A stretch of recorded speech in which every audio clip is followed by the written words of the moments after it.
আজকে আমাদের এখানে মেফেয়ার ভেন্যুতে আমাদের বন্যা দুর্গত মানুষদের পরবর্তী পুনর্বাসনের জন্য আমরা সবাই মিলে ফান্ড রেজ করছি।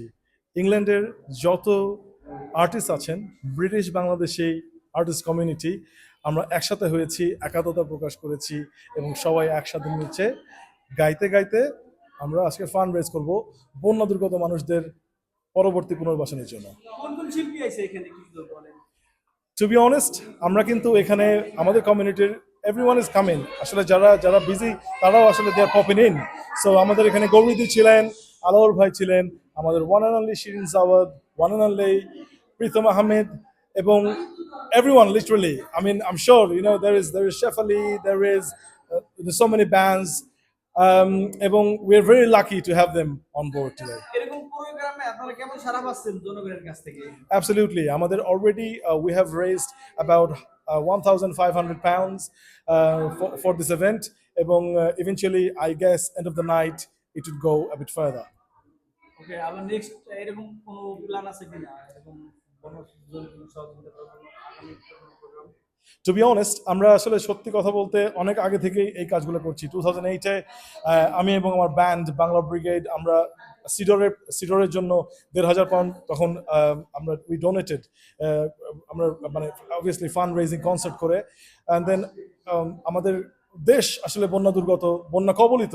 সো তাদের আমাদের প্রয়োজন অ্যাজ অ্যান আর্টিস্ট আমরা আসলে এতটুকু করতে পারি, এবং in the future any time we get any sort of calamities আমরা ঝাঁপিয়ে পড়বো। কোন পেশার লোকজন আসলে আপনাদের বেশি সহযোগিতা করে এই মহৎ কাজের জন্য? সবাই অ্যাকচুয়ালি, কোনো পেশা নেই এখানে বেসিকলি, বিকজ আমরা দেখেছি অতীতে এবং আবারও দেখবো ভবিষ্যতে যে বাঙালি অ্যাকচুয়ালি যখনই দরকার হয় তখনই কিন্তু বাঙালির জন্য ঝাঁপিয়ে পড়েছে। সেটা বন্যা হোক, সেটা আসলে দেশকে বাঁচাতে হোক। So it's been always like this. So আমরা জানি ইট উইল হ্যাপেন अगेन। আমরা জানি যে এটা একটা মহৎ কাজ, বাট আমরা তারপরও আপনাদের অনেক সময় চ্যালেঞ্জের ফেস হইতে হয়, আবার বিভিন্ন বাধার সম্মুখীন হইতে হয়, মানুষ অনেক কথা বলে, এটা আপনি কিভাবে নেন? এটাকে আমরা কোনোভাবেই নিই না আসলে, ঠিক আছে? আমাদের মিউজিশিয়ানসরা, আমাদের আর্টিস্ট, আমাদের দিলটা আসলে এত বড় যে আমরা এইসব কথাবার্তা আসলে কোনো মাথায় ঢুকাই না। এন্ড অফ দ্য ডেতে আমরা মানুষ খুবই আনন্দিত, গৌরবান্বিত। আমরা সেন্ট্রাল বন্ডে দবিউল ইসলাম চৌধুরী ফাউন্ডেশন লঞ্চ করেছি। এই লঞ্চ হওয়ার মধ্য দিয়ে কিন্তু কোভিড-19 খুবই ভালো কাজ করেছে দবিউল ইসলাম চৌধুরী। ব্রিটেনের মাটির জন্য, বাংলাদেশের জন্য তথা বাংলাদেশ কমিউনিটির জন্য যেভাবে কাজ করেছে, আমরা চাই নিউ জেনারেশন হিসেবে দবিউল ইসলাম চৌধুরীর পাশে থেকে কাজ করার জন্য, যাতে করে আমরা খুবই আনন্দ ফিল করতে পারি। বাংলাদেশের দুর্ভাগ্য মানুষের, বন্যার্থ মানুষের যেভাবে পাশে দাঁড়াতে পারি, তারাও ফিল করতে পারে। লন্ডনে বেশি আমরা ব্যাংকার হিসেবে কাজ করি, সেই প্রার্থনা করি সবাইকে। আমরা দবিউল ইসলাম চৌধুরী ফাউন্ডেশন কিন্তু এই সেন্টার পয়েন্টের মাটিতে লঞ্চ করেছি। আমরা চাই আগামীতে যেন এই ব্যাংকার হিসেবে সবাই কাজ করবে, আগামী প্রজন্মের জন্য সে ধারাবাহিক অব্যাহত থাকে। তার পাশাপাশি সবাইকে অব্যাহত কাজ করার জন্য এখানে ফান্ড রাইজে যুক্ত হবে। আপনি লিঙ্ক বাটনে যুক্ত হলেই কিন্তু দবিউল ইসলাম চৌধুরী ফাউন্ডেশন পেয়ে যাবেন। আপনি সেখানে আপনার মতো করে ডোনেশন করতে পারেন। সবাইকে ধন্যবাদ। ওই জীবনে ফিরে যেতে, সেই জীবনের প্রতিটা বাঙালি সবখানে বাংলাদেশে আর বিশ্বে বাঙালি এক বাঙালি এক বাঙালির পাশে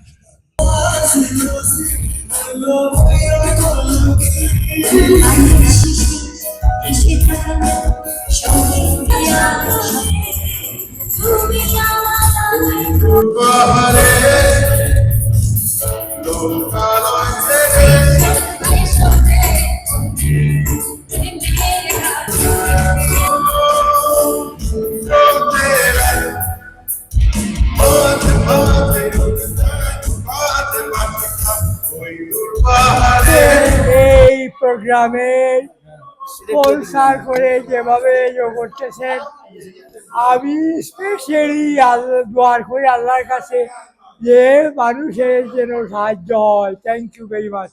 যে আজকে যে আপনাদের এই কনসার্টটা হচ্ছে, আপনি তো আপনাদের এই ধোবের চাচা ফাউন্ডেশন থেকে, আপনারা ধবিরুল ফাউন্ডেশন থেকে আপনারা অনেক মোটা অঙ্কের টাকা একটা ডোনেশন করেছেন, আমরা শুনেছি। এটা তো পুরোটাই বাংলাদেশে যাবে, তো এটা নিয়ে একটু বলেন যে আপনি কি চাচ্ছিলেন, যে আসলে বাংলাদেশের জন্য যে কি করতে চাচ্ছিলেন মূলত? বাংলাদেশের জন্য সবই আমরা করতে চাই, সব সময় সব হয়ে উঠে না, কিন্তু যেটা আমরা করতেছি এটা ভালোই করতেছি মনে হয়। এই জন্য আমি আল্লাহর কাছে প্রার্থনা করি যাতে মানুষের খুব রকমের স্পন্সার্ড হয় এবং খুশি হয়। Thank you very much. Thank you. আমরা এবং যারা উপস্থিত আছেন সবার জন্য আন্তরিক শুভেচ্ছা। সবাই এখন যে জীবন আসছে, এই যান্ত্রিক জীবন, সবাই এভাবে চিন্তা করে না। একজনের বিপদে আরেকজন সামনে। আমরা কিন্তু এই এই প্রোগ্রামের কোন সময় ইনসেপশন ছিল মুনিয়ার থেকে। মুনিয়া আমার অ্যাপ্রোচ করছে আর জিজ্ঞেস করছে যে আতিক বা আমরা একটা আমাদের কিছু করা লাগবে, এই যে বাংলাদেশে যে বন্যা হইতেছে এটা নিয়ে অনেক প্রবলেম হইতেছে, আমরা যদি কিছু করতে পারি তাহলে ভেরি পজিটিভ হবে। তখন আমি কইছি মুনিয়া নট আ প্রবলেম, আমরা সব সময় কমিউনিটির কাজ, any fund raising, any positive efforts from positive people, এটার পিছনে আমরা থাকি, সামনে থাকি না পিছনে থাকি। সো আমি সেলিম ভাইরে বলছি, সেলিম ভাই কিন্তু আমাদের মেইফে ভেন্যু থেকে he gave this venue free of charge at no cost whatsoever. The artists and musicians, the management gave all their services free. We, as Dobry Samchowdhury Foundation, have donated £1,000 to this charitable concern to reach out to the people who are affected by the flood and famine in Bangladesh. Kintu amader onek contact, onek manush ase, they're coming and helping us as well. So we will achieve a good sum by the end of tonight. And we'd ask everyone, you don't even have to come to the event. If you can come, come. If you can't, please donate. Go on the Dobry Samchowdhury Foundation website and donate something, whether it's £5, £10, £100, whatever you can afford. Because £350 will actually rehabilitate a family. And there is people out there who are suffering from this drought and famine right now.